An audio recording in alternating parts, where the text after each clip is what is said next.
All right, 11:17 a.m. Sorry for the delay. I was just replying to someone's question on general, inviting them to join us here. But yeah, welcome everyone. We are officially in week 11 of Testnet. And this week has been all about pressure testing the new NFT Playground. So for anyone unaware watching this either now or in the future on YouTube, NFT trading has officially rolled out on Lamina1. We did so Monday morning via a new L1 connected testbed we are calling the Lamina1 NFT Playground, which you can access by simply visiting nftplayground.lamina1.network. For those following along with the testing push, we were very excited and happy to say it was pushed to its limits several times this week thanks to a massive testing blitz we orchestrated together. So last time we checked, which was admittedly yesterday, NFTs have been minted over 25,000 times and transferred over 43,000 times since the rollout 4 days ago. This obviously has been huge for some of the benchmarking tests that engineering wanted to use this rollout for. So I just wanted to kick things off today by thanking the community so much for participating, trading, buying, celebrating our winning artists, and really helping to push the testing of this exciting new functionality. With that, I'm going to hand it over to Will and the engineering team for some updates on what we're up to this week, what to expect next week, and a few other things we're working on in the background as our journey through Testnet continues. As always, if you want to submit a question for the Q&A session a little later on here, please feel free to do so in the comments section anytime here. So, Will, what's going on with engineering this week? Yeah, so it's going to be a pretty quick update this week. A lot of the work's been going on behind the scenes. Obviously, a lot of you saw the playground went down temporarily, and we had a couple kind of slowdowns with it. So part of the week was spent working on that. But in the background, we've also been moving ahead with the chain upgrade that I mentioned last week, which is enabling us to really push subnet functionality, which again, we're also starting to test this week and going into next week. We've been doing a lot of restructuring work on the back end for the Git repositories. That's a big important step towards open sourcing, which we hope to do relatively soon, certainly by the time we hit beta net. In other news, the first cohort of validators is mostly onboarded. I think we have about 23 validators online right now. We're going to be doing some benchmarking on the chain with the current network size next week. And then we're going to look, after we get some of those benchmark numbers, we'll start looking at onboarding a second cohort, hopefully by the end of next week, but certainly by the week after. The size of that cohort is likely going to be another 25. And then the next cohort we'll start looking at, so the third cohort, we'll start looking at something slightly larger, maybe 50. But yeah, those are the big updates. Obviously, you guys have been, pressure testing the playground. That's the point of it. We're glad to see it. And yeah, I think next week, hopefully we'll have some stuff to show in benchmarking. We can talk maybe a little bit about progress we've made on subnets. And I think there's been some really good milestones hit on the Unity SDK too. So yeah, we'll see what happens next week.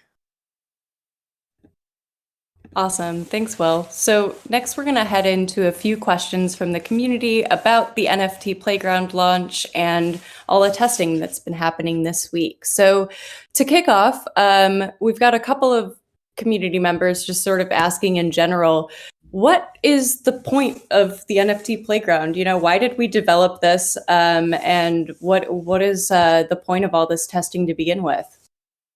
Yeah, so I'll take that one. We did talk about this a little bit last week when we introduced it, but it's good to cover it again because it also ties into what's the point of all these quests we have you doing? Specifically, the playground itself, as well as some of these quests and tasks. They serve a few purposes. So first, there is an educational component to it where we're gradually introducing blockchain concepts to a pretty significant portion of our community who really hasn't been hands-on with blockchain in the past. So this is a really good way for them to get familiar with the concepts in a friendly, approachable way. Second, we kind of get to gather data on user experience flows, especially for that same portion of our community that's new to Web3. We've spoken to a lot of major brands who are pretty keen on integrating Web3 technology. And one thing we hear absolutely consistently across all of them is how hard it is to get people past the initial pain points and hurdles of even just setting up and using wallets. Let alone the rest of the user experience flow of interacting with these chains. So, we're collecting your complaints, your stumbling blocks, and it's all really important data points for us, so that we can take that back and refine some of that user experience flow and solve that problem for some of our partners who we hope will build on the platform.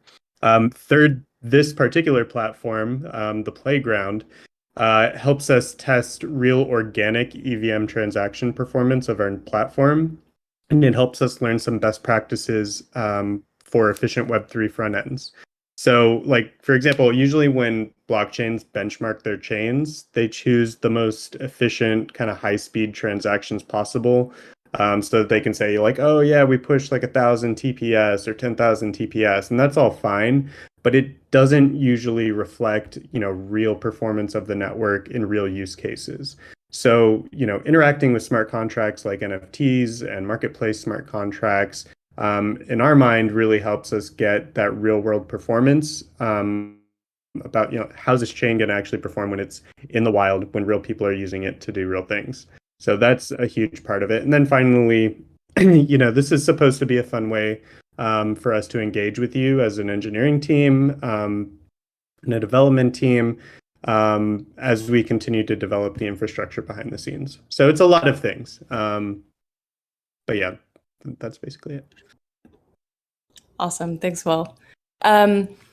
Another question, sort of multiple community members. I admit I'm kind of stringing together a lot of kind of fragments for these first couple of questions here, but some questions around, is this the full functionality of the NFT Playground, or are there more sort of like features or functionalities that will be rolling out as it goes? So basically, is this it for the NFT Playground, or can the community expect more updates moving forward?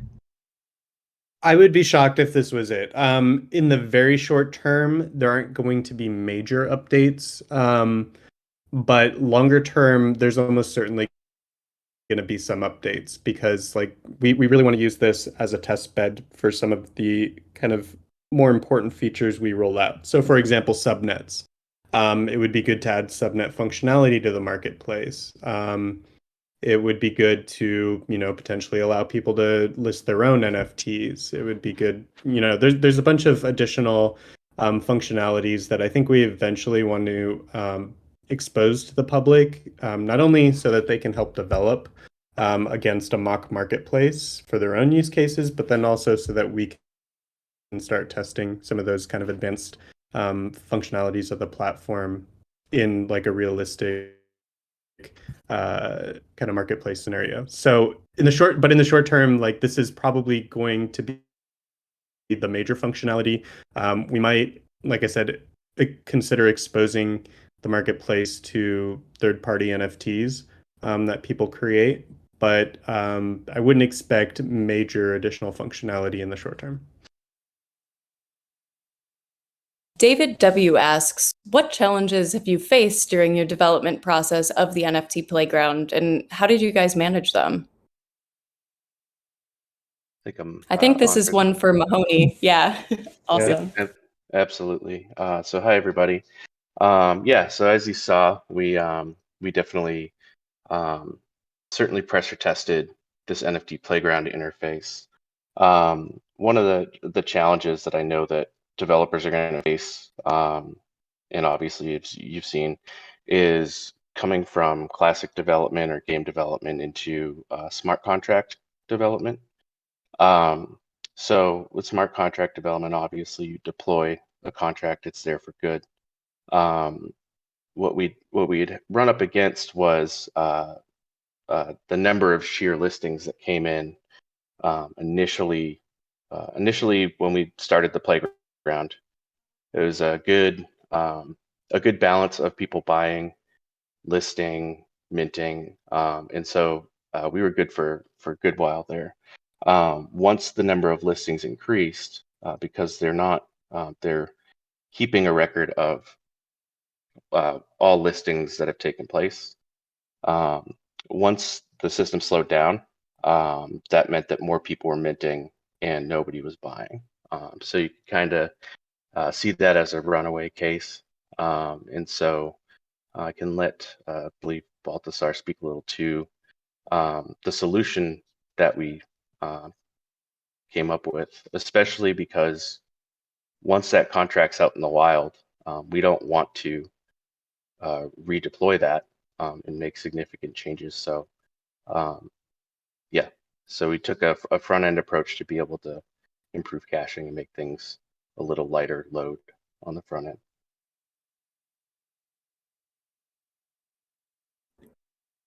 I am trying to update Balthazar's role right now so that he can speak, which is something that I'm going to need some help with potentially. So apologies for that. I'm like trying to dig through settings right now. I think Michael is That's fine. on. Yeah. Can I? Yeah. No? Yes, we can hear you. Perfect. Thank you all. Really? Cool. Perfect. Yeah. Hello, everyone. So to follow up on what Mahoney said, there's a couple of things on that aspect. So like when you have a marketplace, you kind of have, and you're listing NFTs, you have a lot of people that are trying to buy from the same pool of NFTs, and it's about like who clicks faster, get that NFT and buys it faster, right? So there's a concurrency issue that comes up from like having a lot of people accessing the platform at the same time. So the ways to solve this is I set up I put it like pagination, so it makes it easier to kind of scroll like loading as well. But since it's random to display the NFT, so like randomly, like not the same users will have the same NFTs displayed in the same page. So, and also I removed the menu, so it's like one click distance to buy, so it's faster. So let's imagine before it was taking you like 5 seconds to buy the NFT. So during these 5 seconds, you can have like you're in second 3 or 4, and like there's people coming in on second 1 and 2. So you can have during those 5 seconds like 10 people trying to buy the same NFT. So if you reduce the time that takes for you to buy the NFT, you have like lower chances of having this concurrency issue. That's one thing. The second thing is whoever like sees the NFTs first, right? So if you have randomness to like display the NFTs, so you reduce the odds of having more people seeing the same NFTs. So right now it's random, so a user can see NFT ABC in the first page, while the other user will see like GFD, you know? So like that improves also in concurrency. So those are like the two main things on the buy concurrency things. And also in terms of speed and how fast the page is now compared to before, there's multiple things that were improved. One of them is caching on the images. As you can see, like there's only a couple images that like unique images per NFT. So you're now loading them in advance in cache. And also like we're facing some issues with the library we're using, which is WAGMI, to connect with MetaMask and the contracts. So basically we found like a dependency loop. So every time, that's why the listing was so slow. So every time you're loading, basically interacting with the contract to get all the listings, when you are updating the NFTs, you are like calling that again per page. So there was a lot of requests being made at the same time in a dependency loop. There was a mistake made by the misusage of the library, basically. So we had to change some stuff, configurations and dependencies, so to fix that as well. Let's just put it that way. Awesome. Well, you just kicked off another question that I had for you, which was a question around why things were moving a little bit slower earlier this week and then sped up again. So appreciate that. but also wanted to talk. So David W. also asked a question following up from the challenges question, just asking what measures has the Lamina1 blockchain implemented for security purposes around this?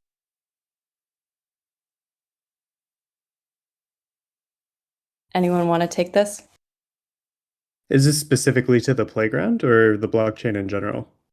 I think the blockchain in general, but if we want to keep it focused on Playground, we can do that. I mean, I think it's a little more interesting to talk about the blockchain in general. Okay. But, you know, a lot of our kind of security practice has been to adopt, so far, has been to adopt well audited and tested code. So a lot of you already know, like, we forked Avalanche, which has been audited many times and tested over a couple years.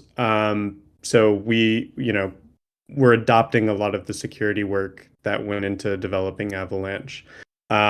Likewise, you know, we choose our partners that we integrate with pretty carefully. So, I mean, our initial wallet is MetaMask, which again is, you know, a very well-known project and wallet used throughout the Web3 ecosystem. It's also been tested and audited many times. And that's generally speaking going to be our modus operandi moving forward. Any of the code that we develop ourselves, we eventually will get audited so that, you know, we can kind of show the community that third parties have reviewed it. None of the changes we've made to the existing Avalanche code base to implement some of our new functionalities. We're going to be hopefully having some good audit reports proving that, you know, they're all secure and well tested. But that's kind of the core work that's being done. There's like a ton of work that also happens, whether it's across the front ends, like the marketplace or the wallets, that's very similar, like using well-audited approaches and code. And then also internally, there's like a lot of security, you know, approaches we use in terms of like using two-factor authentication to, you know, get into our various platforms that we use to work together.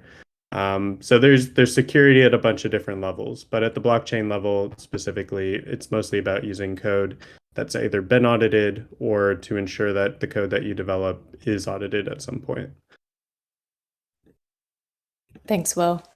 Erasmus asks, will we be able to list NFTs in the marketplace that we've created ourselves, for example, by deploying an ERC 721 contract and minting, etc.? Yeah, so I mean, I think I already hinted that this is something I would like to see. I mean, I think it would be a shame to have a mock marketplace and not allow developers to develop against it and test some of their NFTs against it. There are some things we want to like try to keep in mind before we really enable that functionality. We want to like, you know, make sure it's not abused or people use it to like post offensive NFTs, especially in this like testnet phase. Will probably be a little like maybe heavier handed in managing it than, you know, might be the case in a completely open decentralized marketplace. But yeah, I mean, eventually we would like anyone to be able to launch their NFT on the marketplace. Great. I'm going to take this next question that we got in from multiple users that are asking, and this is kind of one of our biggest complaints, so I wanted to address it kind of in the middle here, but someone's asking, you know, my Crew 3 code from this week's quest isn't working. What gives?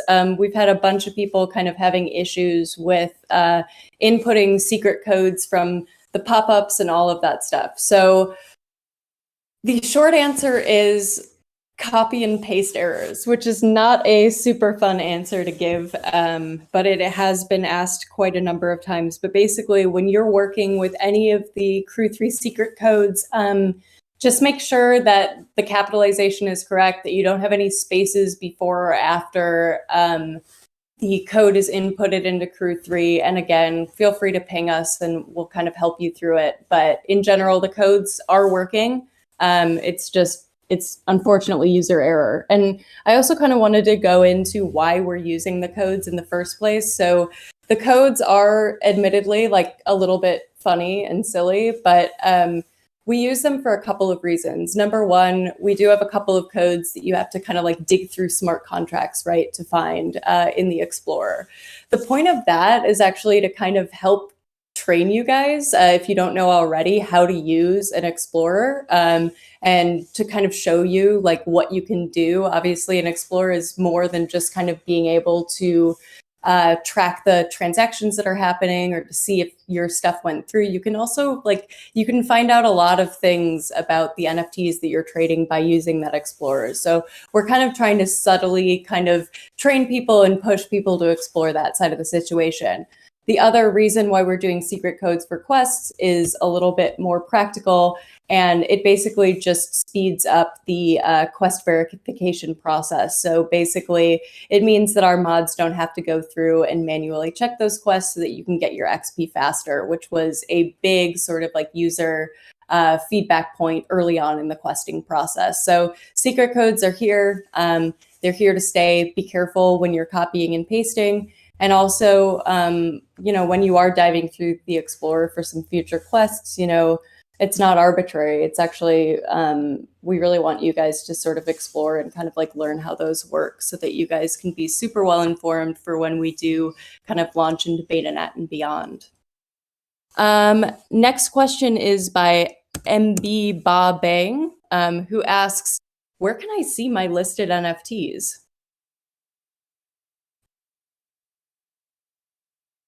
Outside of the playground itself, good points that Casey just brought up about the Explorer. If you do go to the Explorer link that's on the Testnet portal, and up at the top, there's a token section listing all. You're also able, there's a search bar up in the top right where you can put in your own C-chain address. And that's going to give you actually all the information about the transactions you've made. And that includes token holdings, which includes the Playground NFTs that you currently own. So you're able to see that activity basically throughout the network. Also, Casey, we just broke 30,000 of the NFTs generated on this call, so that's great. So yeah, the Testnet Explorer, the upcoming quests will help you get acquainted with it. I strongly suggest it. One of the challenges of smart contract development is if you don't have that Explorer available to you, your life gets a little more difficult. So especially developers, I would suggest go take a look at that data and see what they're going to have access to.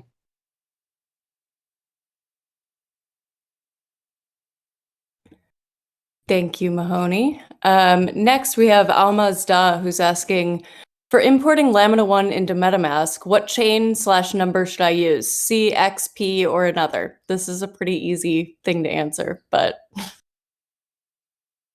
I think I can even answer this one. The answer is C chain, right? That is correct. It's C-chain, and then specific numbers and IDs you want to use are in the documentation, which you can find at the Testnet Hub. Yep. Awesome. So another hot item from multiple community members that I know Will kind of touched on at the top, but if we want to dive in a little bit deeper. So earlier this week, we had a big bug where all of the NFT listings temporarily disappeared from the playground. And basically, people are kind of wondering, what happened and what was the bug and fix behind it?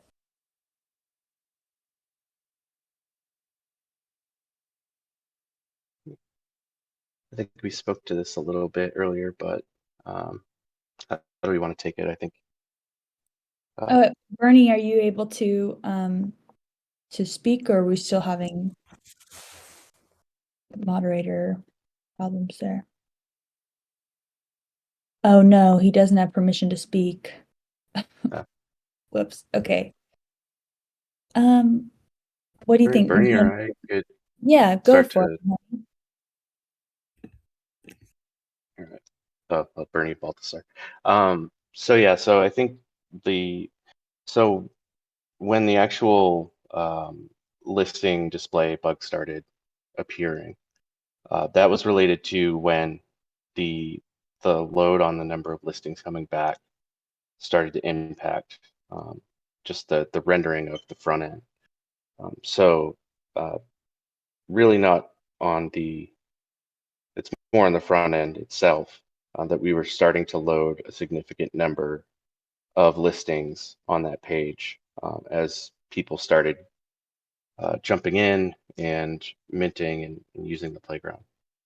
Once that hit a threshold, since all listings were being retrieved, that's when we ran into just that runaway case where now that nobody can buy from the marketplace, now they are following the first initial steps, anyone that's coming in and minting and then listing. So basically that influx of listing amounts that came in, especially because you couldn't buy any, increased pretty quickly. And so the caching of imagery and some of the things that Baltasar was talking about earlier related to those fixes helped us get the page back to snuff. So at no time were any of these things that, oh, go ahead. No, I was just saying, like, yeah, also, like, besides what you're saying, so there's like a protection on each node. So basically what happens is the front end sends requests to the node through the RPC endpoint. So basically any information, any interaction with the blockchain is sending a request to a node that we have set up that's like basically has the blockchain.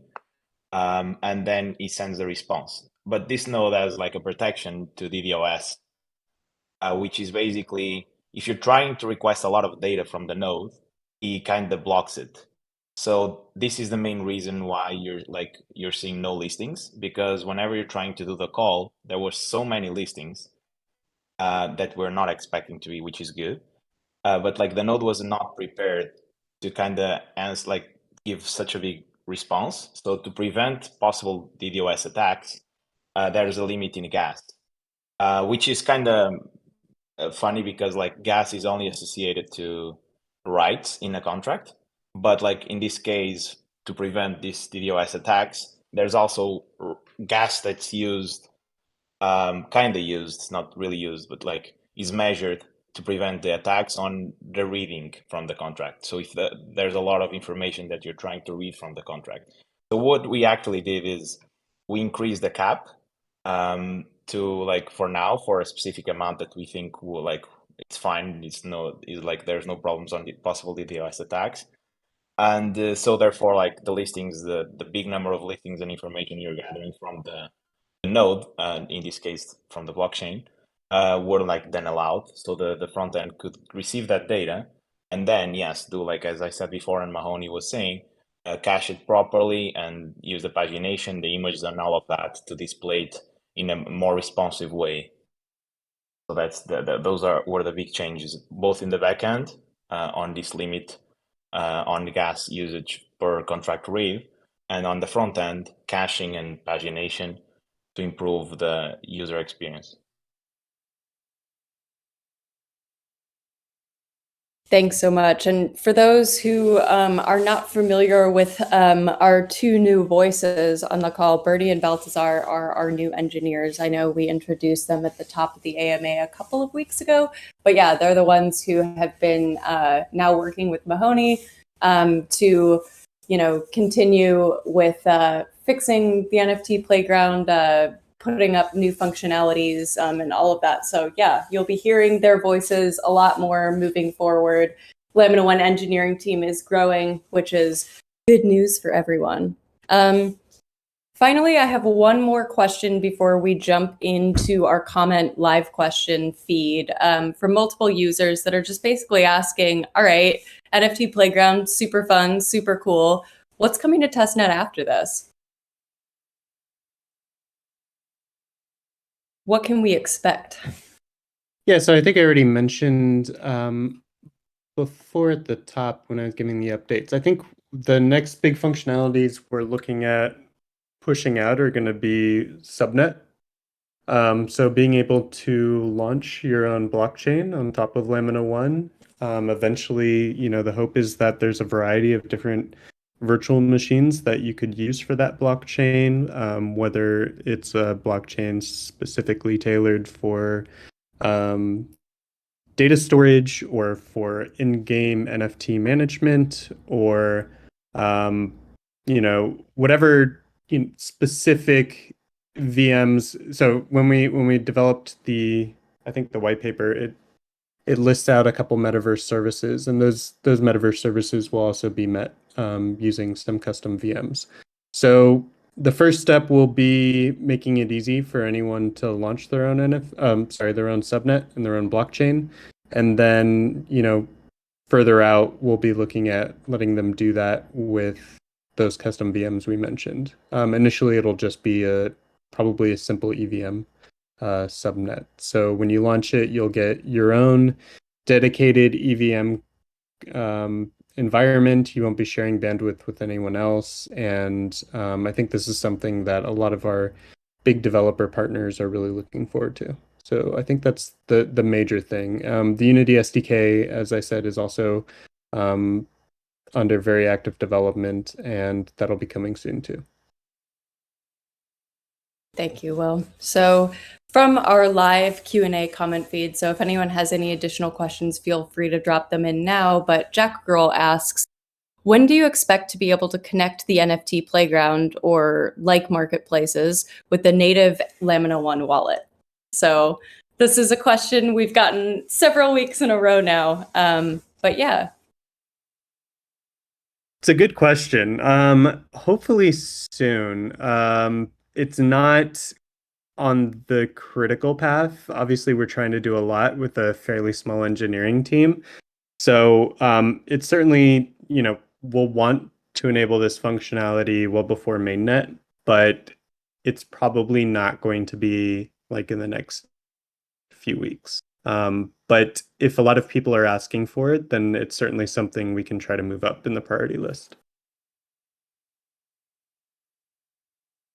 Thanks so much. That is our final question round. Thank you all so much for joining us again this week. Again, we're going to be posting this on YouTube for everyone, and we will see you all next week.